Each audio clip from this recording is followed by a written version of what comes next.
And it's another edition of the Animal Football Insider coming at you live tonight from West Des Moines, Iowa. We got a lot of things to talk about. NFL camps have gotten down to their 53-man plus roster, but even more importantly, college football gets underway. We're going to talk about all that with France Beard, hopefully joining me as well. It is this edition, Thursday night edition of the Animal Football Insider, coming at you right now.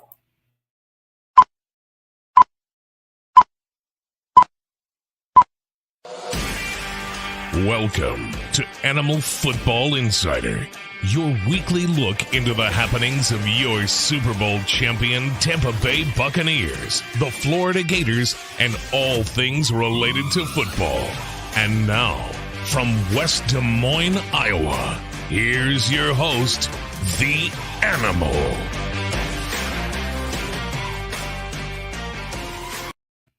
And we welcome you to this edition of the Animal Football Insider, back again after technical difficulties, which kept us down the past couple of weeks. But you know what?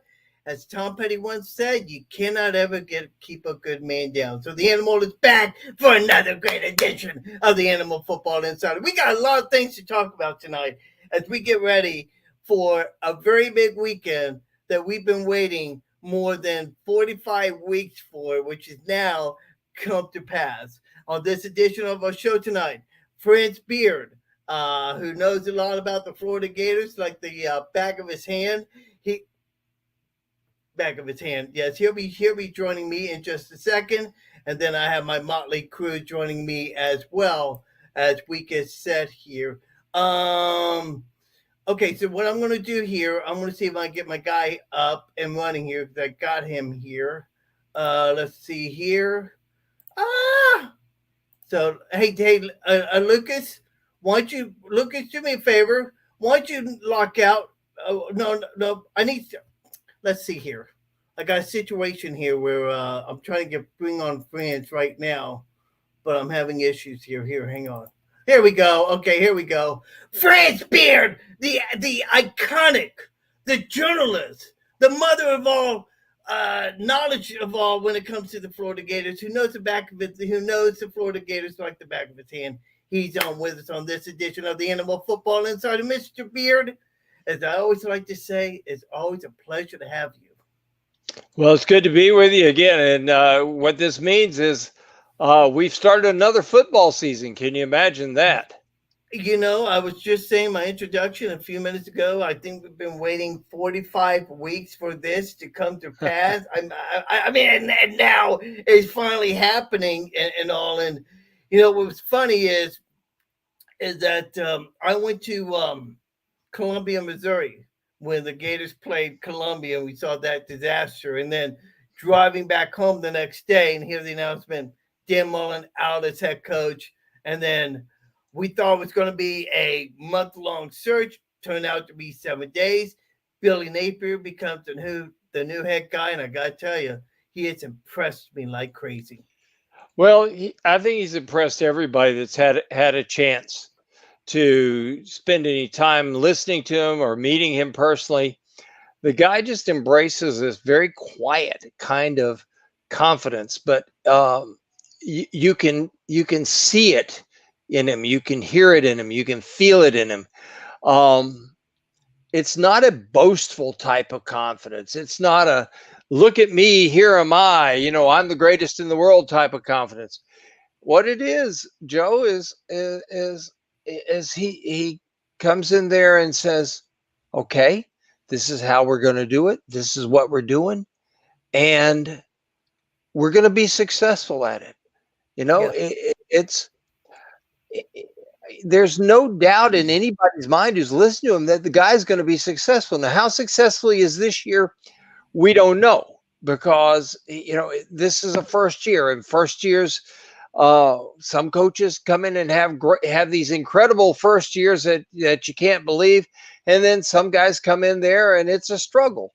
I don't think it's going to be a struggle, and the reason I don't think it's going to be a struggle is because of the amount of buy-in that we've had by these guys. There's no resistance, in other words.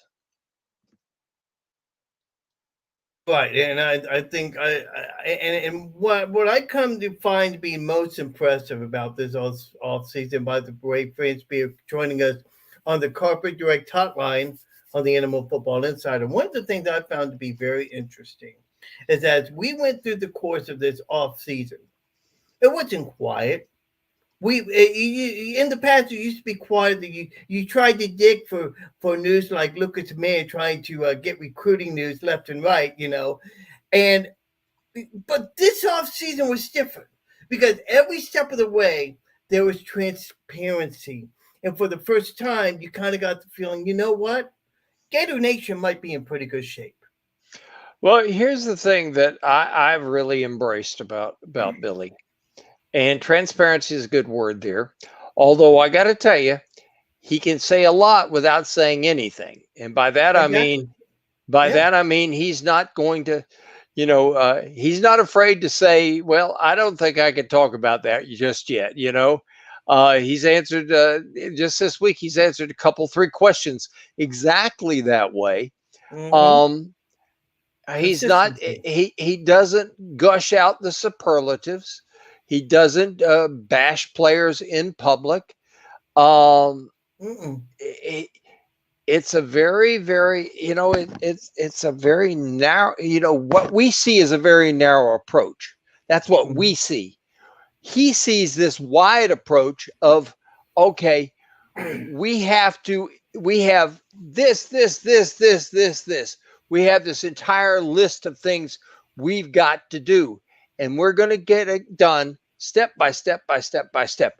We only see this here.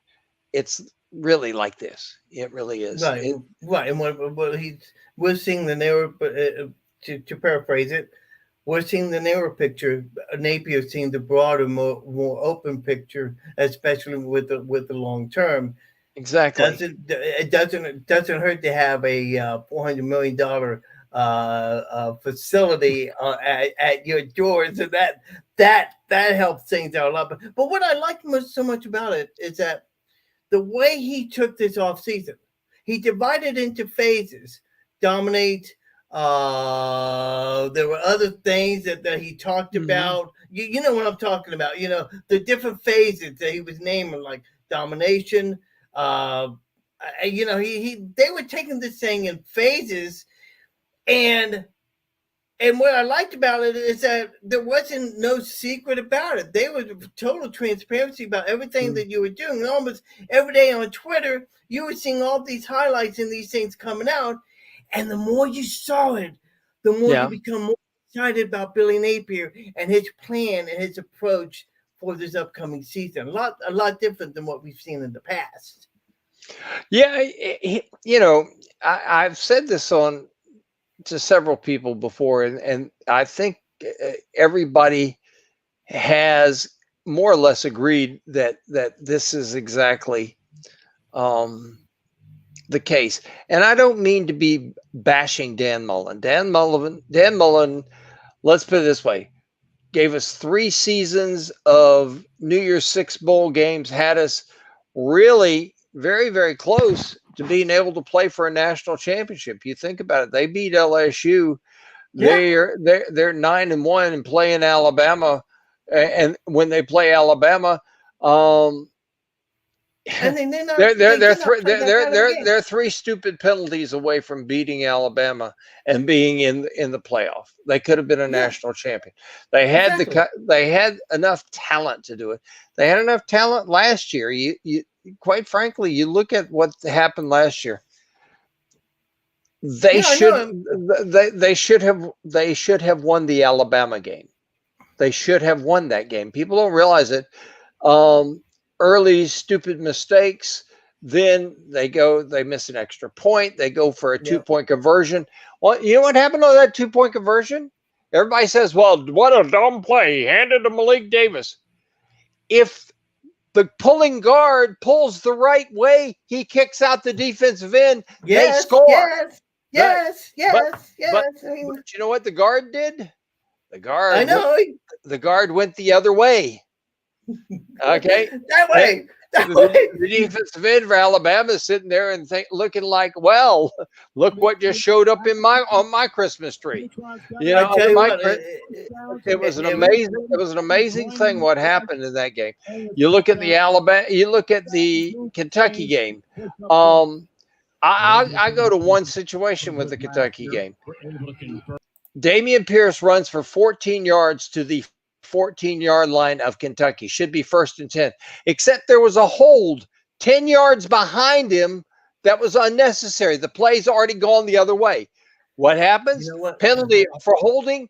Next play, 2 plays later, what happens? Blocked field goal, goes back the other way for a touchdown. Game lost because of discipline. Well, and what it boils down to, discipline. Not being able to do the job that you're supposed to do. I mean, let's go back. Let's even go back the year before. The famous LSU game of the shoe throwing incident with Marco Wilson, lack of discipline. I mean, that really defined what the Dan Mullen era was about. Lack of discipline and not being able to play the players that he should have been playing, and it eventually cost his job. But enough about Dan Mullen. Do you think that Billy Napier is learning from those mistakes and applying those to this upcoming season? Well, I think Billy Napier's washed the slate clean, completely clean. And I think his idea is this, that forget what happened in the past. The past is not going to define you. You're going to be defined by right now, the here and the now. Don't lose sight of that. Don't get too far ahead of yourself. Don't be looking back behind you. I had a grandmother who once said, if God had meant for me to constantly look what's behind me, he would have given me an extra set of eyes in the back of my head. There you go. Yeah. Well, there you go. Billy has embraced the idea that, okay, you don't need eyes in the back of your head. You need eyes looking forward. And this is what's going on with this Florida team. Now, does it result in 9-3, 10-2, or something like that this year? I don't know. There's too many things that could factor into it. You could have a couple of key critical injuries. We're not at the reload state yet. No. Gonna get there. I'm convinced of that. Going to get there. Are we there yet? No, not anywhere close to it. But every team, here's the thing everybody's got to realize. Every team in the SEC has 22 good players. Every single one of them. The teams that win, say, anywhere from 4 to 6 games have 33 players. The teams that can win the teams that can win at least 8 games, they've all got 44 players. We got 44. Now, you can win more than 8 games with 44 good players, but you can't afford injuries. You can't afford bad breaks, things like that. We're at 44 players. So our margin for error is like this, okay? We need the margin for error to be like this. And the only way the margin for error is going to be like this is, a year of young players in the system growing up. He likes a lot, people used to knock Hevesy about his recruiting offensive linemen. But I want you to take a look at this. Richard Gourage, who is playing left tackle, is going to play in the NFL. Everyone will tell you that. Ethan White is playing left guard. He's going to play in the NFL. Nobody will dispute that. Kingsley Egwakun, who's the center, may not ever start in the NFL, but he's going to be on a team. And I guarantee you he'll have a good career. Why? Yes. Because he's smart, knows what he's doing, and he's good enough to do it. Okay.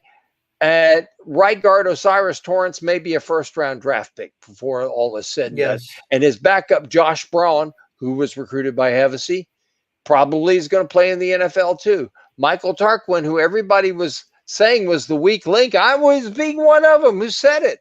But see, that was because he was 292 pounds in the spring. He's put on 20 pounds of muscle. He was was 302 pounds in the spring. He's put on 18 pounds of muscle. Wow. And he's 320 pounds now. And Rob Sale, who coached in the NFL last year and has coached some really good linemen, who played and coached for Nick Saban, Rob Sale says this guy can do it. I mean, you look at that. You got 6 guys there, and 5 of them were recruited by Hevsey. So Hevsey wasn't that bad of a coach. It's just that, and I'll give you another interesting stat. Florida averaged 5.48 yards per carry last year. You know how many teams averaged more yards per carry than the Gators in the entire country last year? Not many. 3. Not many. 3. Yeah. You know how many sacks Florida gave up last year? 14. Now, Florida finished like 6th in the country in fewest sacks allowed. And that really should be 4th because the two of the teams at the top, between Navy and Army, they didn't throw as many passes in combined as Florida did in the first 6 months of the season. Wow. So they shouldn't count because they didn't throw enough passes. But Florida was better last year on the offensive line. Anybody gives them credit for. The difference was they weren't disciplined last year. This team will be disciplined. That's why they're going to win games. And just remember this: they're going to win 8 ball games. They're going to win 8 ball games. How many more they win than 8 is going to depend on avoiding injuries and some good breaks along the way. Yeah, if they can avoid the injuries, they're going to be really good. If they can't avoid the injuries, anything's possible. But I think they're going to win 8 ball games. I think 8 is the 8's the standard here. 9 is very doable, and 10 if the stars and planets align in the form of in the form of no injuries. Frank Beard of Gatorade.com joining us on the Carpet Direct hotline. We're sitting here talking. We're talking about pure offensive linemen, okay? And we think back. Let's remember when even before Dan Mullen, we were talking about guys who we only had like 6 offensive linemen at one time. Offensive line was a weak link to this team. Now it's become the strength, which I think is amazing. I'm going to bring Lucas the Man Gator. I'm going to bring him on. He's an avid fan of yours. And as we bring Lucas on right now, Lucas, I think you said you had a question you wanted to ask France. What are 50% off statement what are you looking for? What are you looking for in the office from Samsonite? What are you looking for? Use your coupon or Macy's card and get an extra 20% off more great deals. Plus, Star Rewards members can earn rewards. Lucas, why don't you turn down your TV because we can hardly hear you. Turn off. Yeah, turn off your TV for just a bit because we can't hear you. What were you saying? What are you looking for? What are your expectations for Anthony Richardson this year? He's asking, what game were you looking forward to the most this year? First one. Yeah. Saturday night, because I think Saturday night is going to set a real tone for the season. Here's the thing that's very interesting. Utah's the 7th ranked team in the country. Got people who are saying this team could make the national championship, the playoff. Yeah. Okay. So why are they only like 3-point favorites and in some places only a point and a half? I know. I'm like, well, Okay. And here's why. Because people look at Billy Napier and they think this guy's crazy like a fox. Yeah, he is. Yeah, I mean, and it doesn't hurt the fact that he's been recruiting very well. We've got the 8th best recruiting, with the 8th best recruiting team in the country right now. We're not even done yet, and now with this new facility, I mean, it's just going to be like gangbusters going forward, France. Well, I've been in the new facility. It's absolutely extraordinary. It really and truly is. It's I got to tell you what, you walk in the place and the first thing you see is this. I guess it's about 12 feet high and probably 30 feet long TV screen up there, and it's showing athletes from all areas of Florida winning championships and things like that, and football players, so on like that. It talks about the whole University of Florida program. And then you look to either side, and the right side is this gigantic dining area. 524 players, athletes, and that includes the walk-ons. That's how many athletes are on Florida rosters. Wow. Get to dine there every day. It's unlike Wow. nobody else is doing that in the entire country. Even the walk-ons eat 3 meals a And day. that even during and that's even during the off season too, right? I mean, That's all they're year. doing that That's year all round. year. Wow, That's all year. that's That's all year. that is really Nobody else impressive. has anything like it. You go into the locker room. Every locker costs $15,000. They have zero gravity chairs. They have normal tech that you put on your legs that absolutely decompresses your legs. Your spinal cord gets decompressed. They say 28 Wow, minutes with those things on your legs and in that zero gravity chair, according to what the Navy SEALs tell you, is the equivalent of 4 hours of sleep. wow, I mean, unbelievable, unbelievable. it's unbelievable what they've done here. Wow, What it's done is it's leveled the playing field, and the Gators are, the Gators don't have to take a backseat to anybody anymore when it comes to facilities. We got an iconic stadium that, believe me, they are going to improve that stadium. It's an iconic setting that's one of the greatest venues in all the sports, but they're going to make it better. They're going to do some things that make it better. I predict that they're going to probably cut the capacity by about yeah, they're gonna have to. by about 4 to maybe 8,000 seats. Yeah, And by doing that, they're going to make certain seats wider, better. I think every seat's going to become a chair back. oh wow, It's going to be wider. They're going to make it a better fan experience. And you know, wow, there, uh, I think the era of 100,000 seats, filled. I think they were coming to an end of that, and for a lot yeah, of reasons. I mean, you know, if gas shoots back up, I mean, holy cow, people are going to yeah, have to decide: do I eat or do I go to the football game? You yes, know, it is. and so forth like that. So there's Yeah. a lot of factors in there, but they're going to make the stadium better. The commitment is there to the coaches, to the staff, to everything. Um, my favorite, the game I'm looking forward to the most is this first one. You know, we can set a tone. And also, We win this ball yeah, game, and then exactly. then you got Kentucky coming in there, and all of a sudden you're coming on there with momentum of having beaten a really good team, of beating a team that on paper is better than Kentucky. So all of a sudden now you come out there. I think Florida could go 6-1 out in their first 7 games, maybe even Wow.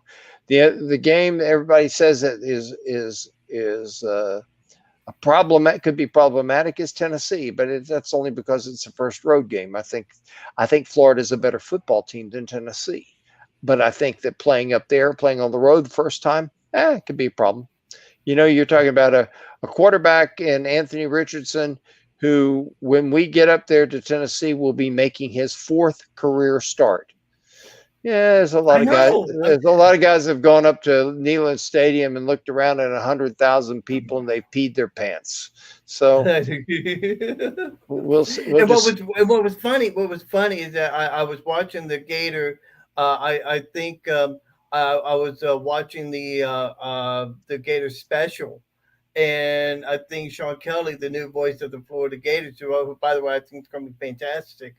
He mentions that, or Billy Napier mentions that Anthony Richardson has only taken 221 snaps in his whole career at the University of Florida. And I'm like, wow. I mean, that's really mind blowing when you think about that. Listen, I know you got to get out of here because you got to do yeah. another show.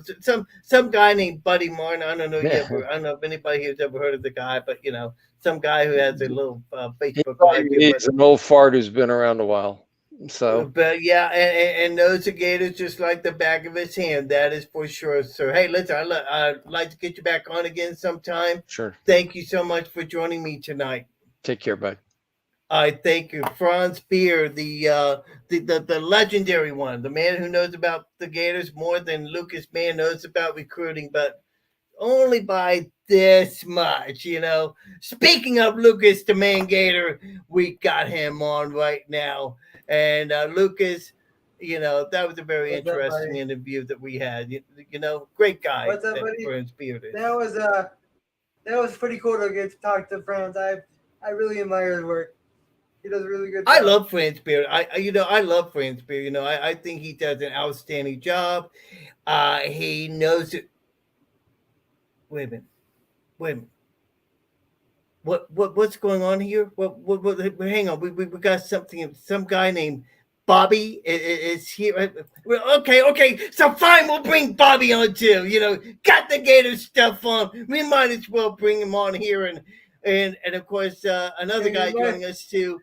Some guy that was supposed to be the new head coach of the Florida Gators, but he decided to step down and decided to decline the offer. Uh, Coach Dill, you know, as we join you too, it's like, you know, hey, Yeah, you You know, know, they didn't I offer, did they coach. must have I not.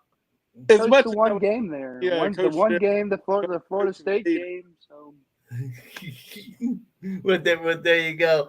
But some like Gator Grace joining me here tonight.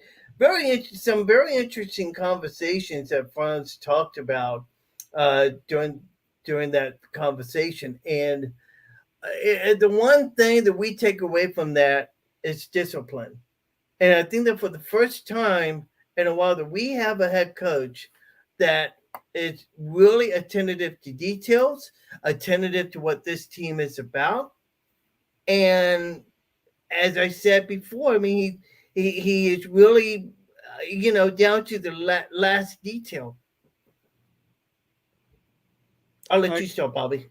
I completely agree. I think that Coach Napier, Coach Darrell stepping down for Coach Napier to fill that spot, that so coveted, head coaching spot. We really see that, the what Billy Napier has done in the recruiting world. What he brings to the table as far as his determination, his commitment. When he was at Louisiana, I mean, hell, he he had other hired options 50 to staffers. go elsewhere, to another university. But he wanted to fulfill his commitment to Louisiana and bring them a championship. And Daryl and I have talked about that. He's made it that far and had 4 great seasons. Recruited extremely well for the division and conference that he was in. And when you talk about him coming to UF and to be able to recruit well, you have to be able to get these players to take visits to Florida and come see it. And as as your conversation with Franz Beard ensued, he talked about that he had gotten to see the inside the facility, and that's amazing. But Billy Napier has stopped at nothing short of greatness on what he wanted when he came to Florida. He talked about the nutrition program. He talked about getting more money to pay the coaches. We talked about a lot of things, and he wasn't going to settle second to none for all of that. So we see his dedication and his for what he's wanting to do. And he in his opening press conference, he talked about foundation. And I think we can all agree on the foundation that he has had with just the coaching staff that he has brought in is He really hired what? tremendous in a lot of ways of bringing in Corey Raymond, Rob Sale from the NFL. A lot of these coaches have not only college experience, but they have NFL experience as well. Darnell He is Stapleton. Bob. He is Bobby Alexander. He is Coach Dale Horn. Lucas the Man Gator is always joining us on this edition. I love the way that Billy Napier handled the whole off season. Used to be in the past that it would be very hard to search for news. What's going on with the Gators? What's happening here? What's happening there? You know, for Napier and company, I mean, they didn't hold back. They made this thing as transparent as possible. You saw these guys working out in the weight rooms. You saw these guys practicing, giving us great footage. I mean, and Daryl, that is something when you look at, you say to yourself, this guy knows what this guy, Billy Napier, I think he knows what he's doing. Yeah, he's taking the right steps, and you can see that he is the CEO type of coach. I think that is where we need to be, and I think that's where you have to be successful. In the SEC competition, he's building the steps. He knows where Florida is. He knows where the weaknesses are. He knows what we're working on, and to talk about the details that Billy Napier does go into, he even did the practice. He did the practice of the Gator Walk, all the pregame Yeah. stuff. You don't have to Yes. do that. You don't have to practice that, but he practiced even those steps, so the details are there and everybody knows where they need to be. And that's a coach that you want right there. What That's does a it, great Lucas? point. What does that? I mean, I think that's an excellent point. And Lucas, what does that say? What does that say about a man like Billy Napier, who comes from Louisiana and comes down to the SEC, and I don't want to say literally overnight has transformed this Florida Gator football team, but at least from an appearance standpoint, he's making a lot of inroads. There's no question about it. Another thing to keep in mind here is he comes from the same tree. He's the same disciple. He coached under Dabo, and he knows he knows how to win. One thing I liked about Billy Napier, and I don't know if you guys saw it, Marty McGee have did an SEC special, and they have the SEC East coaches one night, they have the SEC West coaches another night, and uh, one of the things that one of the things that Billy Napier talked about, that he talked about some of the legendary coaches that he worked under, Nick Saban, and he included Jim McElwain, which I kind of found to be interesting because I did not know that he knew Jim McElwain. Anybody? Yeah, I didn't know it at the time. I knew that there was some coaching trees that he coached with, and McElwain wasn't a bad head coach. In all honesty, there was maybe some downfalls, but he wasn't a bad head coach. So I knew it after the fact, probably just like everybody else. But I thought it was interesting that the name was mentioned. Yeah, I thought, and McElwain is just like one of these guys. He is like what Franz Pierce said. He's one of these original people. He's like one of these not arrogant. He's one of these guys that's down to earth, and you got to have that. And especially when you see what he did, for example, with the players. If you recall during the off season, there's a thing whereby some of these players that have these motorcycles or these mini bikes, they were getting the school was giving them tickets, and Billy Napier said, "You know what, guys, stop it. These are my players. You know, these kids are here to work. They're not here to pay money to school. If you know what I'm saying. I mean, he's become a regular players coach in a lot of ways, and I think that's really exciting to see for the first time. Because they got one thing that impresses me is he'll go to bat for you. Yes, he will. I mean, there's no question about it, especially by the things that he has been doing in the off season. You, Bobby Alexander, Coach Dale Horn, Lucas Gator, usually the animal in this edition of the Animal Football Insider. Um, let's talk about Saturday night's game. Utah coming into town, the number seventh ranked team in the We, country. we just did our speaking of which, we just did our preview. If you haven't watched that, go and watch it after this, of course. Oh yeah, oh yeah, no doubt about it.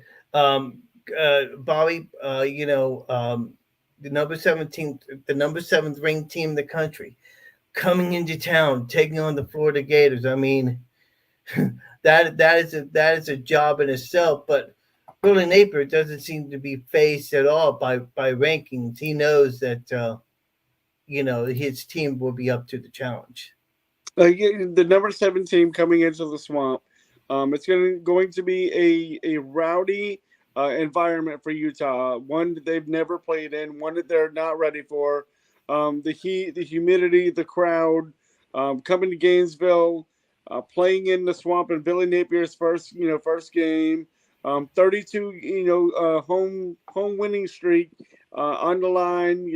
For 32 home games. Wow. yes, and that's on the line, and a lot of things that Billy Napier is And by ready the for. way, this does not count the Michigan game whenever we played them in Dallas. I can't remember when that was, but that does not count. Right. We understand. Yeah, we understand that. But we're talking about regular season games. I mean, 32 home openers. That's what we're talking about. But yeah, I mean, still that is quite an accomplishment. It's You a know. huge, and for Florida to usually have a kind of a cupcake game to start out the season. Billy Napier gets his first big test in week 1 of college football, and Utah is going to be a very tough physical team to play. They're very good in the trenches, and Florida will definitely see what they're made up of.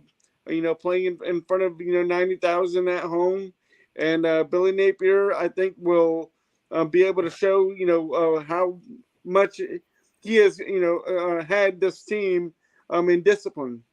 You talked about it earlier.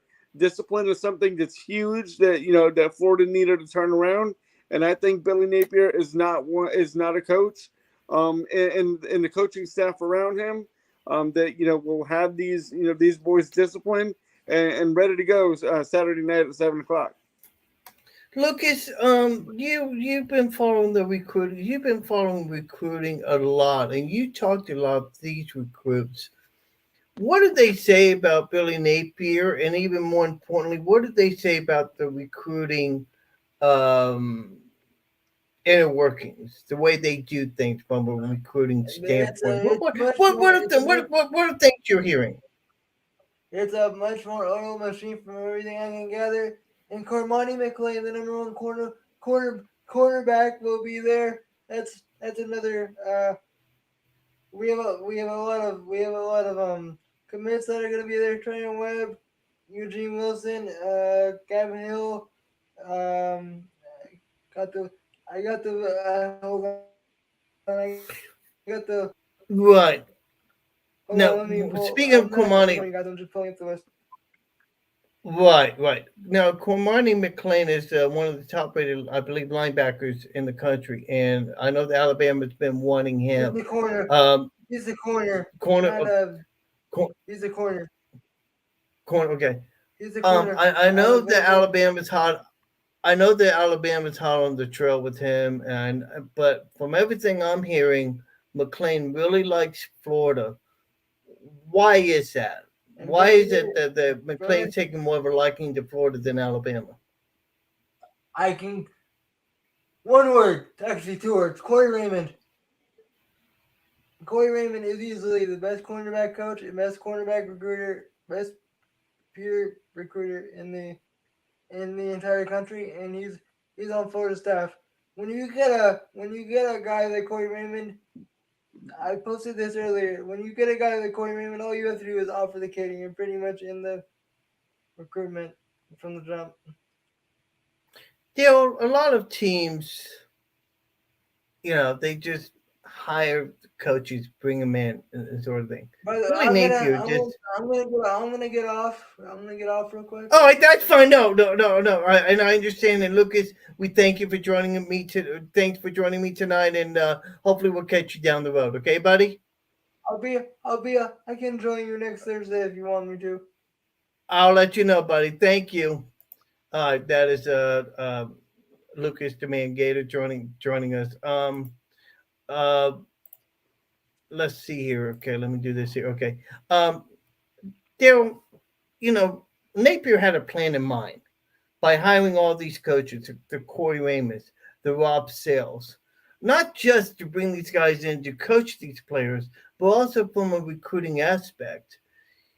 And he has done a remarkable thing by bringing in the amount of people that he's had, between the recruiting, strength and conditioning, even a nutritional guy. I mean, I this is something I've not heard of, but I don't know. Maybe you can comment on that. Yeah, I mean, I don't think it's any surprise that what well, it is a surprise, but I think it's well known by now that Billy has brought in an army like he said he was going to.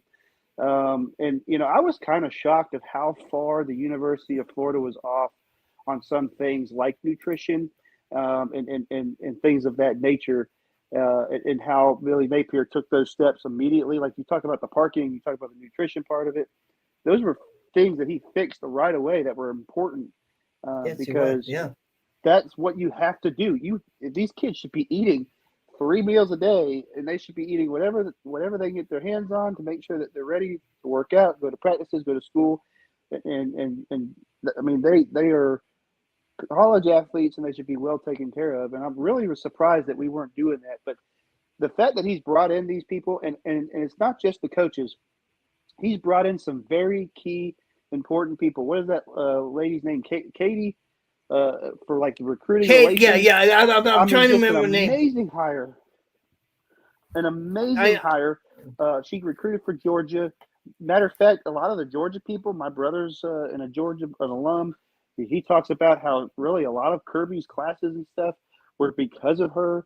I mean, she's amazing. And there's another lady that works with her. I don't know all the names off the top of my head, but Bria somebody. Yeah, Bria somebody. yeah, but the fact Bria that Puente. they're yeah, the fact that they're focused on just having somebody dedicated to, they have a social media person. I mean, it's crazy the amount of coaches they have. An NIL coach.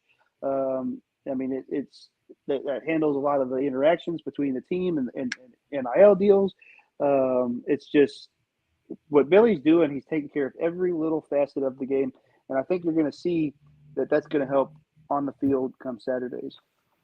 The person that he's referring to, of course, is Katie Turner, who's Yeah, Katie. the new director of recruiting. Okay, all right, all right. You hit on something, and I want you to explain it to me because, and Bobby, I want you to talk about this too. In fact, I'll let you go first. Um, NIL, name, image, likeness. Explain what it is about, the pros of it, and the cons of it. Because for every pro that you have, there should be a negative to it. When you talk about the University of Florida and the NIL, as Billy Napier has mentioned, it's a home run for the University of Florida. The University of Florida sells itself, and when you and as Daryl had mentioned, that I didn't realize how many things that Florida was behind on a lot of things. Back in 2015, I believe it was when we got the indoor practice field. That was something we were behind in.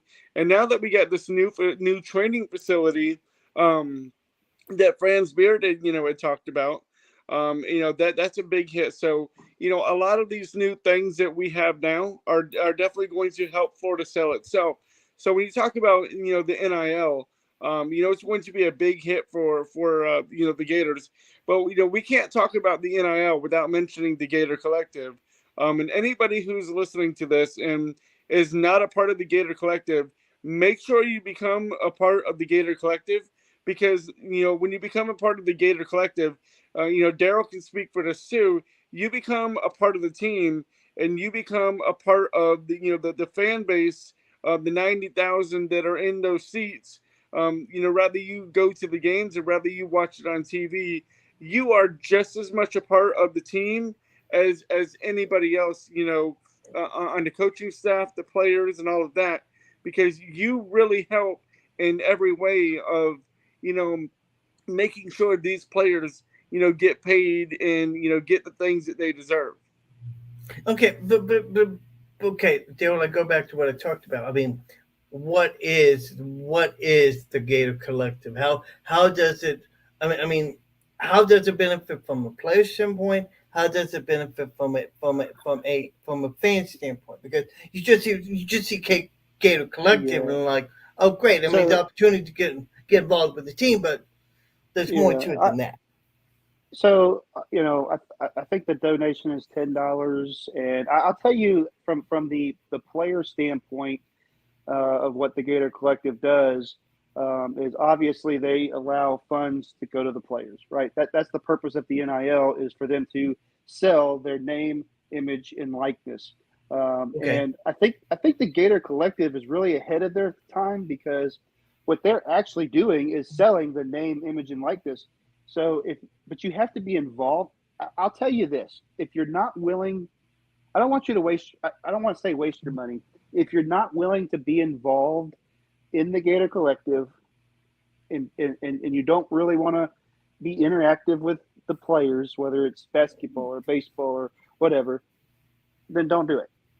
But if you're willing to be that interactive person and you want to be engaged with people, you want to engage with those athletes, the Gator Collective, that's what they're doing.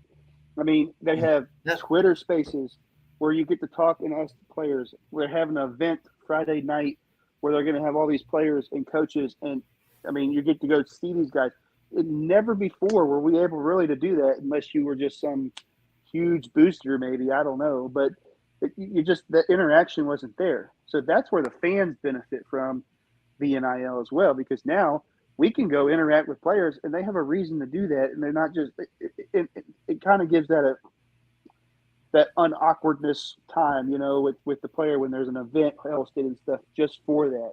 So that is what the Gator Collective does, and they do that through events and Twitter Spaces dominantly. I don't know if they've done anything on Facebook, but just interaction No. with the players, and then those players get compensated for those actions. So it's pretty simple, but that's how it works, and that's what the Gator Collective's doing.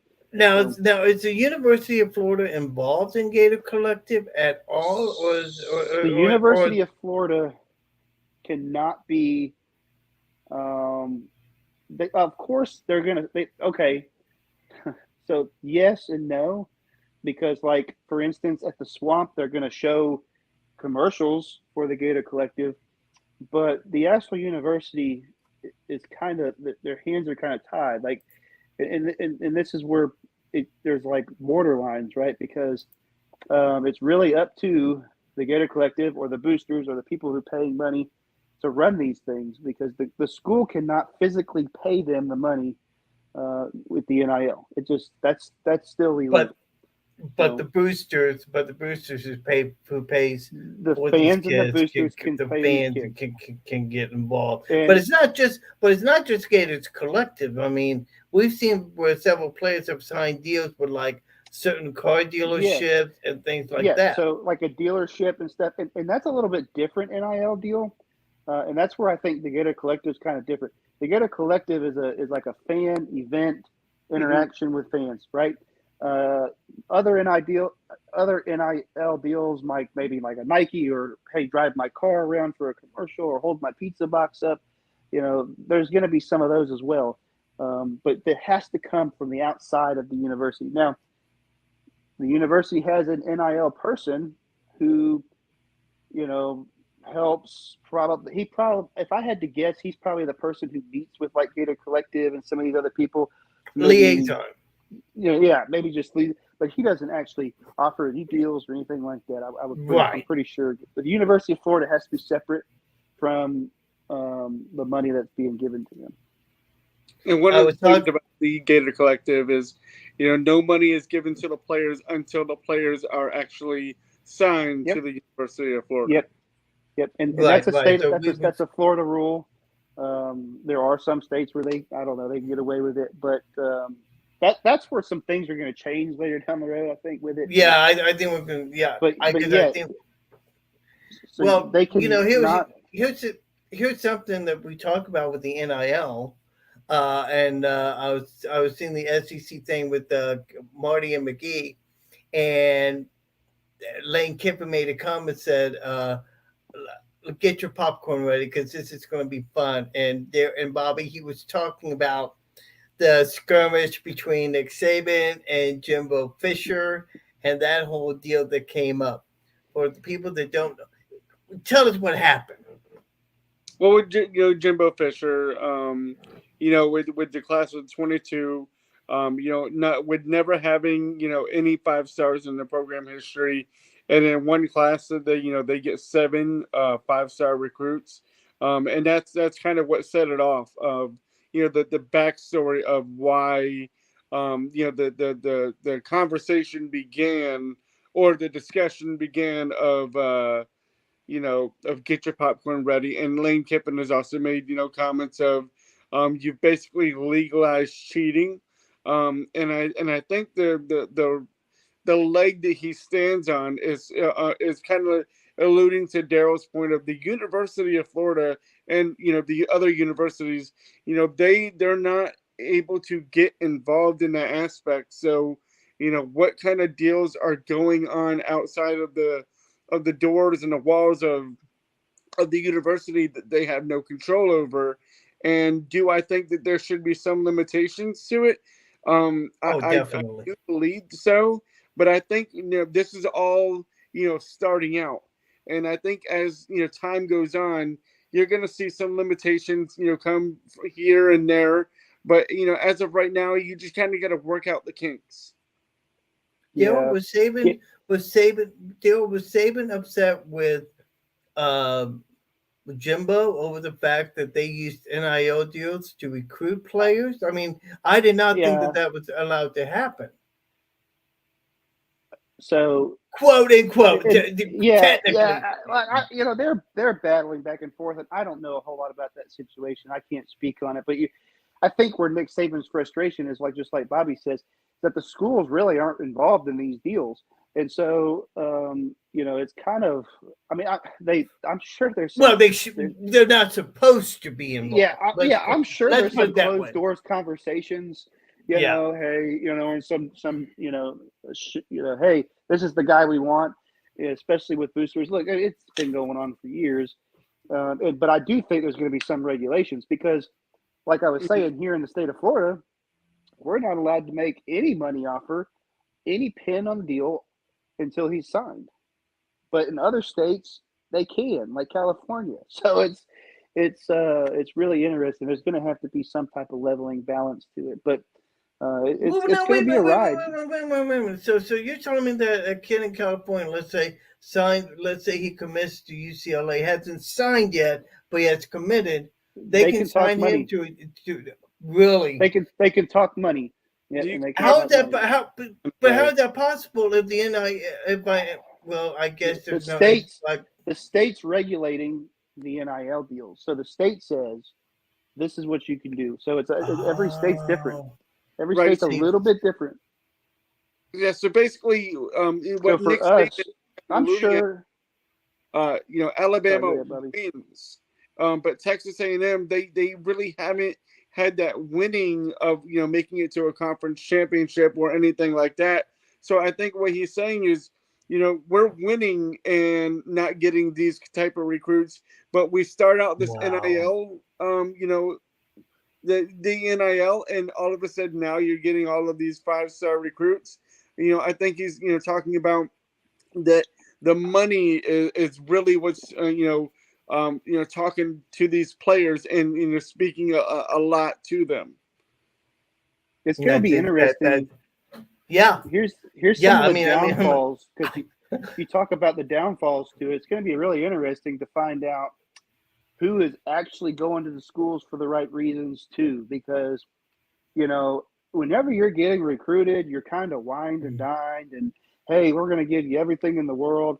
But then you get on the field and you got those coaches yelling at you because you didn't make that tackle, or you're on the third on the roster because the next guy is actually better than you.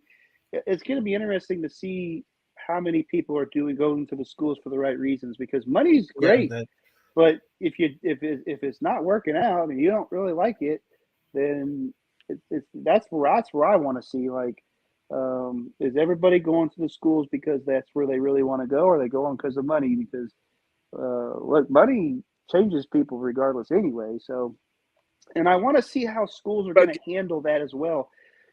When you start giving somebody money, especially if people who maybe not have had it most of their life, I want to see how the kids are going to handle that in college. yeah, I mean, Exactly, so I want to see exactly, how they're going to exactly. handle that. So because that's going to be interesting to see. You brought up something here during that conversation. We're going to switch over back over to the Gators now because you mentioned about the roster. Yesterday or today, the two-man deep roster got released. One of the players that was not mentioned on that two deep roster was running back Lorenzo Lingard, which has caused been the talk of conversation on Twitter. From everything you know, is Lingard not pushing his weight, or is it just better competition ahead of him? I don't That's a know. question. I'm not sure why Lorenzo Lingard is not on the depth chart and was not listed. Because from all the things that I've heard, he's had a pretty good camp. And then Naquan Wright, had that little small nagging injury at the beginning of camp. So Yeah, um, right. you that was a spot to where he wasn't practicing for about a week or so. Yeah, So that 10 days, something like that. was Yeah, for Lingard. So to not be on the depth chart, that was surprising to me because he's a former 5-star, that Clemson had recruited, and then yes. had transferred here to Florida. Now let's keep in mind that just I mean Lingard's not going to be on the field. It just means that this is the top Right, two right. top guys both on offense and defense. So I don't think there's much to be made of. It's just kind of surprising to see Lingard get into that position. I know you guys want to get out of here because I know Bobby looks very tired. And also, predictions Saturday night. Daryl, who do you like? Obviously, give me two or three key things in the game Saturday night. We know we like the Gators. We think they're going to win. Give me two or three things for us to watch in the game Saturday night. Florida is going to have to keep an eye on Cameron Risings. He's mobile. He's big. He can run the ball just like AR-15 can. So you're going to have to keep an eye on him. Their tight end Kincaid, or whatever, very good tight end, probably an first round NFL draft. Going to have to put a person on him. And then they have a freshman running back, Glover. I'm probably messing all these names up, but Glover, really good. So three key players that they're going to have to keep an eye on. And Florida needs to be able to control the line of scrimmage and run the ball and keep the crowd in the game. Keep the crowd in the game by keeping it close. Bobby, I mean, he touched on it pretty much, but that offensive line is very ready to play. Right, and when it comes I'm going to flip it to the defensive side of the ball. Last year we were not very good on tackling. So and as Daryl had mentioned, there's a couple players on Utah that we really got to watch, and he's right on the money about them three players. And they have a really good running game. So Florida just needs to really shut down the running game for Utah and make them one dimensional and make them pass the ball because Florida has a very great secondary. And if we can force them into some mistakes and keep the crowd in it, then the crowd will take Florida to the win. Yeah, and I don't disagree with anything you guys are saying. I think that's going to be key if these guys have a chance to win. And Dale brought something up. I mean, yeah, Coach Dale brought something up about Anthony Richardson, something that he did in the offseason that he decided to drop AR-15, given everything that's going on in the world and everything, which I thought was a classy move. And Bobby, he did not. Florida did not come to him about this. He did this on his own. Right, and whatever within the world that we live in, I think it was the right move for him to I do make. too. But at the same time, I believe that terms and terminology of things change, and just like about the Gator bait chant that a couple years ago the university decided they were going to stop. I'm not sure anybody in that stadium when they talk about a team being Gator bait or a player being Gator bait, that they meant what that terminology meant in the 1700s. So on one aspect, I do see where that shoe fits of making that right move, but on the other thing that you've got to understand that the AR-15, it's not just like this was his nickname that he grew up with or obtained in some strange, weird way. This is literally his initials, Anthony Richardson, and the number that he wears on his jersey, Yeah. 15. So when you look at it from that aspect of saying AR-15, because when you look at a lot of other players, they're always called by their initials. So I think, in one aspect, it's a little overboard, but I do like the decision of that he had went about this in a way of thinking about something bigger than himself. Right, right, and I think I think that was I think that was a great move on his part, and I think you got to applaud him. Now, guys, before Yep. we wrap this up, I don't want you to be mad at me. I don't want you to be upset with me, but I'm fixing to do something that I never thought in this day and age I would do. Okay, and that is I'm going to do this right here. Okay. And if you can see it, it's an Iowa Hawkeye cap. Now, I told my wife I would wear this tonight, and there's a good reason why, because Saturday I was taking on South Dakota State. It's their home opener, and I've never been to watch an Iowa Hawkeye game. And I had a friend of mine, my good friend Jason Snicker. He invited me to come, so I said, "What the heck?" But one of the conditions was I had to wear the hat on my podcast tonight, so that's why I'm wearing the There hat. you go. That's the big announcement, you Supporting know, your friend there. huh? Supporting your friend there. Go Gators. So There you go. There you go. Even supporting my wife too, who there also you is responsible for me having the show tonight because I'm using her computer while my go. computer is being worked on. This has been great. Yep. This has been great, and I'd like to have y'all back on again soon. Maybe when Bobby's able to have more rest, and so, but yeah, this has been terrific. And you guys are welcome to come back on it anytime you want to, and I'm looking forward to this season. I think it's going to be a very interesting season, no mistake Oh about yeah. it. Oh yeah. Guys, thanks a lot for joining me. Yep. Yep. Go Thank All Gators. right, thanks, guys. Coach Bobby, Coach Daryl, joining me on this edition of the Animal Football Insider. Uh, Great guys. Glad to have them guys on. Okay, so we talked about that. A couple of other things that are going on. Uh, West Virginia 17-16 over Pitt. That is in the third quarter. That game's on ESPN. Penn State's up on Purdue 14-10. That game is going on in the first half. Now, other games, we like to go around the league and catch you up on other games that's going to be happening this weekend. Michigan will be at Colorado State. We mentioned Iowa, South Dakota State. That'll be on FS1. Other games, the Miami will be taking on Bethune Cookman. Other games, USC will be at Rice. Ohio's taking on Florida Atlantic. Florida will be taking on Utah, as we've discussed here tonight. Wisconsin would take on Illinois State. Kentucky will be at home against Miami of Ohio. Auburn will be at home against Mercer. Vanderbilt will be at home against Elon. Other games that will be happening. Billy Napier's former team, the Raging Cajuns, will be taking on Southeast Louisiana. Notre Dame will be taking on Ohio State, a game that will be on ABC. That should be a fantastic game. Louisville will take on Syracuse. Boise State versus Oregon State.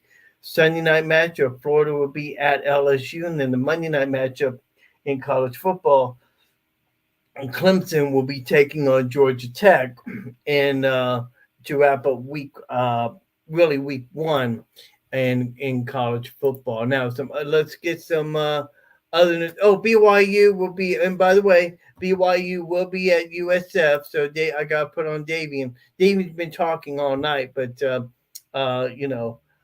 if you ask my question, please be gentle. And your question that I don't even know what you were asking. Does USF have any kind of shot next week when they take on BYU? Um, USF. Talk about games that's going to be very interesting. BYU is one of those teams that could be a dark horse team, but also USF I think is starting to make its move on the rise. So I think that for what's his name, Scott, last name is Scott. I forget his first name. He's doing some good things down there at USF. I think for him, it's just gonna be gonna take some time, and then when South Florida goes to Florida, I mean, I hate to say it, buddy, but that's not going to be a very good game. I'm going to be quite honest with you. That's not going to be a good game to watch indeed. Now, other news: Ryan Jensen. Let's talk about some Buccaneer news. They're down to the 45-man roster. Found out today that Ryan Jensen, who tore his ACL on the second day in practice. They announced today that he's going to be on the injured reserve list, so he's going to be out for the season. So that is the news that has come out tonight about that. Um, some other things, and I just want to catch up on anything that I missed from a pro football standpoint, because football, really truthfully, pro football does not get underway until a week from tonight in the season opener. So I don't know why that's doing that, but let's see here. Give me a minute here. I should have been prepared. So see if they have anything that's going on. Oh, by the way, Russell Wilson got a contract extension through 2028. That's some big money that he made. Former Gator Marcus May has been arrested for aggravated assault with a firearm. Other news that we have, Brett Favre has been questioned by the FBI in a Mississippi welfare money scandal. That's going to be interesting, and also Jimmy Garoppolo, he's going to stay with the 49ers as a backup role, but I don't foresee that happening too long. Well, it's been great tonight. I want to thank France Beer for joining me. I want to thank Coach Daryl Horn, Bobby Alexander, Lucas the Man Gator. Again, Utah at Florida, 7 p.m. Eastern Time. You want to be sure to watch that game. It should be exciting. I want to thank all you guys for joining me. Thank you, Carpet Direct, for being our sponsor during the course of the year. We are going to be back next Thursday night. We'll talk about the Florida-Utah game, get you prepared for the Week 1 Sunday night game when the Buccaneers play at home against the Dallas Cowboys, and all other action that's going to be happening in Week 1. You guys take care. God bless. Have a great evening. And as I always like to say, if you are not a Gator, you're primed to be Gator bait. For all of us, have a great evening. God bless. And as I always like to say, go Gators. Thank you for watching Animal Football Insider. Be sure to join us every Thursday night here on Facebook Live.